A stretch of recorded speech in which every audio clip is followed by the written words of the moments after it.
Dans la vidéo d'aujourd'hui, nous allons parler de la méchanceté, de la malhonnêteté et de l'ingratitude de certains Africains ici en Occident. Attention, il ne faut pas généraliser, ce n'est pas tous les Africains, mais chez certains Africains.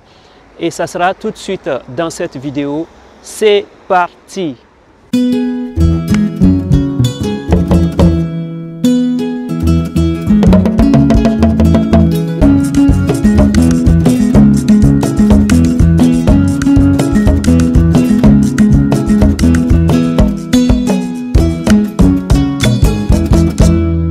Bonjour à toi, si tu me découvres pour la première fois, mon nom est Bachir Msanogo. Sur cette chaîne, je te parle de business, d'entrepreneuriat, d'investissement et de l'immobilier. Et parfois, nous abordons certains thèmes qui peuvent faire évoluer l'Afrique et toute sa diaspora. Si tu aimes ce genre de thématiques, alors tu as quelques clics à faire. Abonne-toi, active ta cloche pour être informé des prochaines publications. Comme je te le disais à l'introduction de cette vidéo, nous allons parler de la malhonnêteté, de l'ingratitude et de la méchanceté de certains Africains. Je me souviens à l'époque, quand je suis arrivé ici en France, il y a très longtemps de cela, je suis arrivé ici en France, il y a certains aînés, nos aînés qui étaient là, qui ne voulaient pas trop partager leur expérience, qui ne voulaient pas trop nous parler, et que je me disais, mais pourquoi ils étaient si méchants? Et je ne comprenais pas, au fait, cette manière, ils étaient aussi froids avec nous.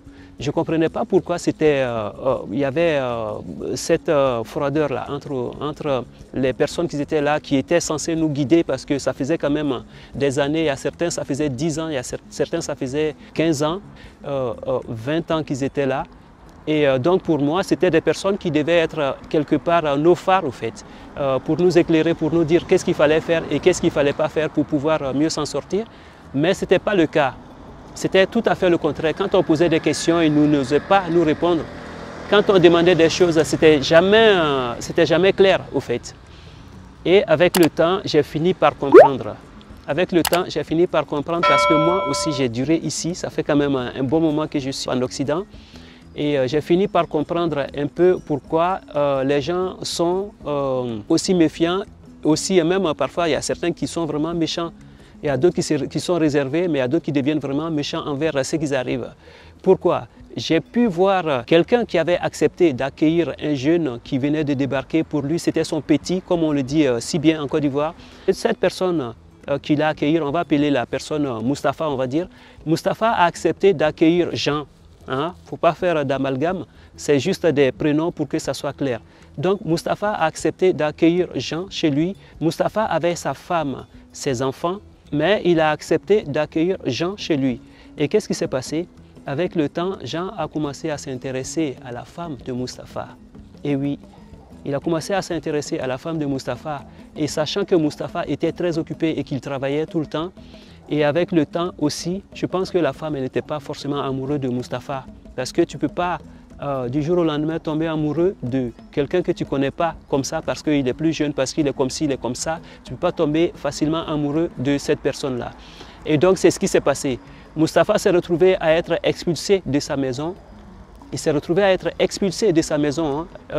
Il n'avait plus le droit d'aller dans la maison. Il ne pouvait plus, c'était difficile pour lui de voir ses enfants et tout ça.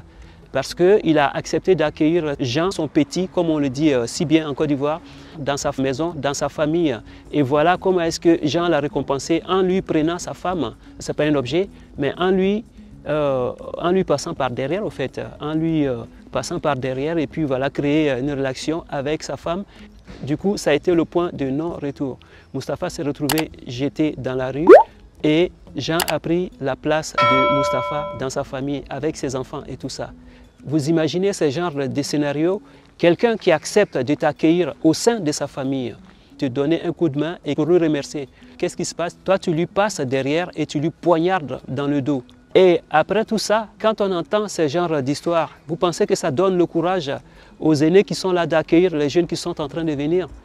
Moi, je vous ai juste raconté l'histoire de Mustapha et de Jean. Personnellement, j'ai accueilli pas mal de personnes. Je ne les ai pas accueillis en venant du pays, mais c'était des gens qui vivaient ici. Mais ça a tellement été dur pour moi quand j'étais arrivé au début. Je n'ai pas eu de conseiller, j'ai tout appris. Tout ce que je raconte, c'est des expériences, c'est des choses que j'ai vécues et j'ai trouvé des solutions par la suite. Vu que je n'ai pas eu des personnes qui m'ont aiguillés, qui m'ont aidé, que je n'ai pas eu de conseillers, je n'ai pas eu de personnes qui m'ont accompagné dans ma démarche, dans mon intégration. Tout ce que je vais vous raconter, c'est les expériences que j'ai vécues personnellement et donc je sais de quoi je parle. Quand je donne des conseils, je sais de quoi je parle parce que c'est des problèmes que j'ai rencontrés et que par la suite, j'ai pu trouver des solutions. Donc je me suis dit, les aînés n'ont pas fait ça, mais moi je ne vais pas faire comme mes aînés, je vais apporter le soutien, je vais donner des conseils, je vais aider ceux qui viennent, je vais aider des jeunes Africains qui viennent d'arriver, je vais leur aider, je vais leur apporter tout ce que je sais pour qu'ils puissent évoluer. Je le faisais avec un cœur ouvert parce que voilà, par rapport à tout ce que j'ai pu vivre au début. Mais par la suite, qu'est-ce qui s'est passé? Tous ces jeunes-là que j'ai pu encadrer, j'ai encadré énormément de personnes. Mais à chaque fois, ça finissait, je devenais leur concurrent. Et oui, en général, c'est comme ça. Parfois, quand on parle de certains Africains qui sont malhonnêtes, qui ne sont pas reconnaissants, c'était comme ça au fait. Il ne faut pas généraliser, tous les Africains ne sont pas comme ça, mais la plupart de ces jeunes-là qui arrivent ici, c'est ça au fait. Donc ce sont ces jeunes que j'ai pu encadrer, que j'ai pu aider, mais par la suite, je suis devenu leur concurrent. Pourtant, parfois, on n'était même pas sur les mêmes longueurs d'onde. Tu vois, par exemple, je vais prendre un exemple. Peut-être lui, il est plombier, peut-être moi, je suis ingénieur, on va dire un truc comme ça, pour montrer la différence. Mais ces jeunes-là, quand ils commencent à comprendre un peu, quand on les accompagne et qu'ils commencent à comprendre 2-3 trucs, ils pensent avoir tout compris et à la fin, c'est toi qui deviens leur concurrent. Moi, j'ai été le concurrent de plein de personnes ici. Mais à chaque fois, je me disais peut-être la prochaine personne ne va pas être comme ça, peut-être c'est une exception. Mais ce n'est pas une fois, ce n'est pas 2 fois, ce n'est pas 3 fois, je ne vais pas rentrer dans les comptes. Mais franchement, ça m'a vraiment déçu, et maintenant pour aider, je me retiens. Vous imaginez? Moi, au début, c'était comme ça. Les personnes qu'on a trouvées ici, les aînés qu'on a trouvés ici, ils étaient très méfiants et je ne comprenais pas. Mais aujourd'hui, avec le temps, je comprends leur position. Je comprends tout à fait leur position et leur volonté de vouloir se protéger en restant à l'écart de toutes ces personnes-là, quoi. Donc, cette petite vidéo pour vous raconter un peu les mésaventures, pour moi, c'est de la malhonnêteté, c'est de la méchanceté et c'est un manque de reconnaissance au fait envers les anciens. On ne demande pas à la mer à boire, mais c'est juste du respect. Il ne faut pas qu'on soit vos concurrents, quoi. Donc, cette petite vidéo, c'est très bref, mais pour vous raconter un peu ce que les gens peuvent vivre parfois ici et que parfois les gens sont isolés, ils sont dans leur coin, comme on les appelle les vieux pères, ils sont dans leur coin, ils n'essaient pas de se mélanger trop avec les jeunes. Franchement, aujourd'hui, avec le temps, moi je comprends tout à fait ces positions-là, quoi. Voilà, donc si tu as déjà été victime de ce genre de situation ou si tu as déjà pu assister à une situation pareille, n'hésite pas à le mettre dans les commentaires. Et puis on reste connecté pour la suite des vidéos.